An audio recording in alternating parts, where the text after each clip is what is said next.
થઈ જાય છે જ્યારે આ પ્રકારની પરિસ્થિતિ અમદાવાદ જેવા શહેરમાં સામે આવે, પરંતુ ગુજરાતમાં એવા પણ લુખ્ખા તત્વો પડ્યા છે કે જે એનાથી પર ઉપરવટ જઈને કેવી રીતે આર્થિક રીતે દેશને નુકસાન પહોંચી શકે આખી ફેક્ટરી ચલાવતા ઝડપાઈ રહ્યા છે। વાપીમાંથી ઝડપાઈ છે આખી ડુપ્લિકેટ ફેક્ટરી જે નકલી નોટ બનાવવાનું કામ કરતી હતી।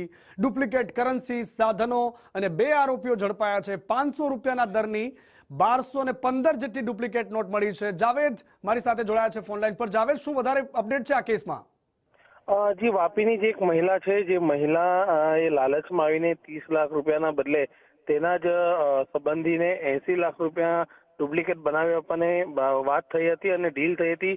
તે આધારે મહિલાના જ ફ્લેટમાં તેના જ સંબંધીઓ આવીને અહીંયા રહ્યા હતા અને તેઓ જે છે આ ડુપ્લિકેટ નોટ જે બનાવનાર છે તે 2 જે માસ્ટર માઇન્ડ ઇસમો છે તેમને લાવીને આ નોટ છાપવાનું કામ ચાલુ કર્યું હતું। તેઓ એક કોરા કાગળ ઉપર આ 500ના દરની નોટો છાપવાનું કામ ચાલુ કર્યું હતું।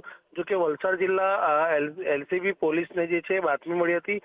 બાતમીના આધારે તેઓ એક ઇસમને ઝડપ્યો હતો અને ત્યારબાદ આ સમગ્ર રેકેટ હાથમાં આવ્યું હતું। પોલીસે વાપીના હરિયાપાક વિસ્તારની અંદર નક્ષત્ર પેલેસના 102 નંબરના ફ્લેટમાં રેડ કરતા ત્યાંથી 500ની દરની નોટોના 1215 જેટલા કોરા પેપરો જેના ઉપર 500ના દરની નોટો છાપેલી હતી તે મળી આવ્યા છે।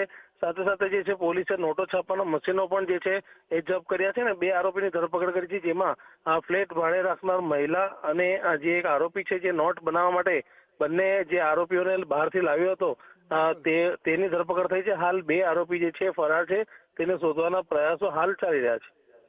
સવાલ અહીંયા એ છે કે કેટલા સમયથી નોટો છપાતી હતી, કેટલા લોકો છાપતા હતા અને અત્યાર સુધીમાં કેટલી નોટ બજારમાં પધરાવી ચૂક્યા છે એ પણ એક મોટો સવાલ છે। તપાસ બાદ એ સામે આવશે।